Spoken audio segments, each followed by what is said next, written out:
अस्सलाम वालेकुम student, this is miss Khatak. Welcome to my channel for the love of physics. आज से हम स्टार्ट कर रहे हैं quantum mechanics concept and application second edition by Nouredine Zettili. तो आज से हम इस बुक के सोल्यूशन को स्टार्ट कर रहे हैं। ये क्वांटम मैकेनिक्स है second edition by Nouredine Jaitley की। तो इसमें से हम जो मेन तवज्जो देंगे वो हम सॉल्व करने की कोशिश करेंगे जो अनसॉल्व क्वेश्चन है।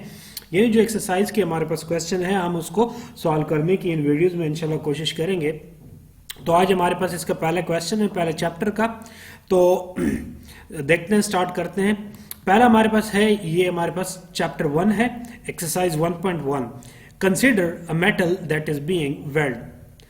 ए, how hot is the metal when it radiates more strongly at 490 nanometer? B part is assuming that it radiates like a black body, calculate the intensity of its radiation. So पहले question के हमारे पास दो part है। पहले part में how hot यानी हमने temperature को फाइंड करना है और दूसरी हमने इंटेंसिटी को कैलकुलेट करनी है। तो प्रॉब्लम सॉल्व करने से पहले अगर आप मेरे चैनल पे नए हैं तो मेरे चैनल को सब्सक्राइब कीजिएगा, बेल आइकन प्रेस कीजिएगा ताकि आपको हर न्यू वीडियो का नोटिफिकेशन मिलता रहे। तो हमारे पास गिवन डेटा हमारे पास है, लैम्डा गिवन है हमारे पास 490 नैनोमीटर, टी इक्वल्स टू हमारे पास जो टेम्परेचर है हाउ हॉट इज मेटल। तो हमने टेम्परेचर फाइंड करना है मेटल का। तो कैलकुलेट करते हैं जी। To calculate the temperature of metal we use the Wien's displacement law. ये वाइन्स है, वाइन्स डिस्प्लेसमेंट लॉ।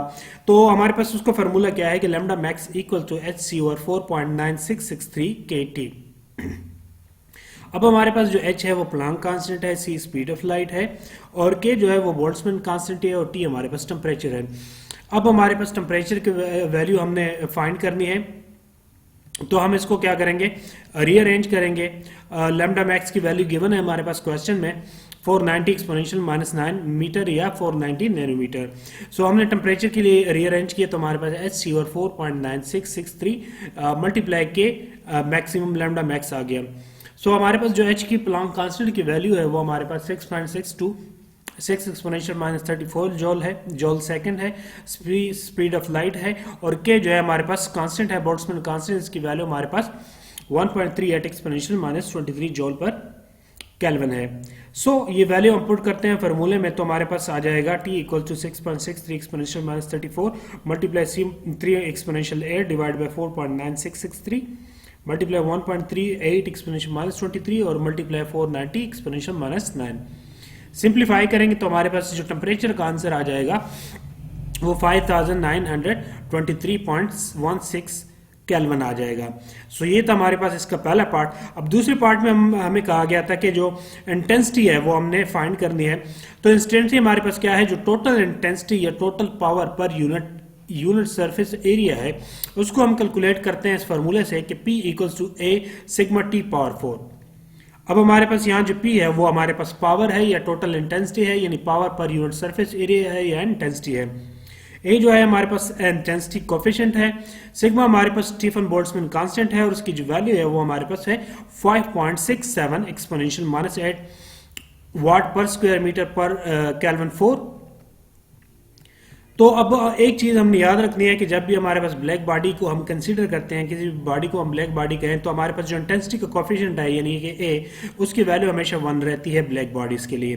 सो हम वैल्यू पुट कर लेंगे, A की वैल्यू 1 पुट कर लेंगे, सिग्मा कांस्टेंट है तो उसकी वैल्यू हमारे पास 5.67 एक्सपोनेंशियल -8 है और टेम्परेचर जो पार्ट A में हमने फाइंड किया है तो वो हमारे पास है 5923.16 पावर 4 हमारे पास आ जाएगा। सिंप्लीफाई करेंगे तो हमारे पास क्या आ जाएगी, पावर की वैल्यू इंटेंसिटी की वैल्यू 6.9 एक्सपोनेंशियल 7 वाट पर स्क्वायर मीटर है। ये पावर पर सरफेस यूनिट एरिया है तो वाट पर मीटर स्क्वायर हमारे पास इसका यूनिट आ जाएगा। तो ये था आज का हमारे पास पहला क्वेश्चन। तो अगर आप को मेरी वीडियोस वगैरह से मदद मिलती है तो वो मेरे चैनल को सब्सक्राइब कीजिएगा, वीडियो को ज़्यादा से ज़्यादा अपने क्लास फेलो के साथ, दोस्तों के साथ शेयर कीजिएगा ताकि उनको भी फ़ायदा हो। और बहुत जल्दी इंशाल्लाह मैं जैसे ये वीडियो अपलोड करूँगा ये PDF भी मैं अपने चैनल पे जो वेबसाइट है physicsLove02.blogspot.com उस पर मैं अपलोड कर लूँगा, वहाँ से आप PDF में भी डाउनलोड कर सकते हैं। और इसके अलावा अगर आप लोगों ने सॉलिड स्टेट फिजिक्स आर की पूरी वीकी बाबर के तो इसके भी अगर आप लोगों को सोल्यूशन वीडियोस अगर आप लोगों ने भी देखनी हो तो उसको प्ले लिस्ट का लिंक डिस्क्रिप्शन में गिवन है, वहां से आप इजीली देख सकते हैं। सो आज के लिए इतना काफ़ी। नेक्स्ट प्रॉब्लम इंशाल्लाह नेक्स्ट वीडियो में। So thanks for watching.